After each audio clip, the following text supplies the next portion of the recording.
Welcome. Today, we're diving into a quick and easy guide on how to clear the cache in Roblox on your Android device. If you've been experiencing lag or other issues while playing, clearing the cache can often help boost performance. Let's get started. First, unlock your Android device and head over to the Settings app. This is where all the magic begins. Once you're in Settings, scroll down until you find the Apps option. Tap on it, and you'll see a list of all your installed applications.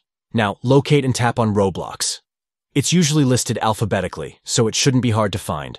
Once you're in the Roblox app settings, look for the Storage option and tap on it. In this section, you'll see how much space Roblox is consuming. Now, the next step is to tap Clear Cache. This will remove temporary data that could be causing the app to run slowly. And that's it. You've successfully cleared the cache in Roblox.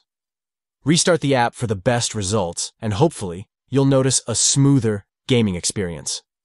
If you found this video helpful, don't forget to hit that like button and subscribe for more tips and tricks on all things gaming. Thanks for watching, and enjoy your time in Roblox.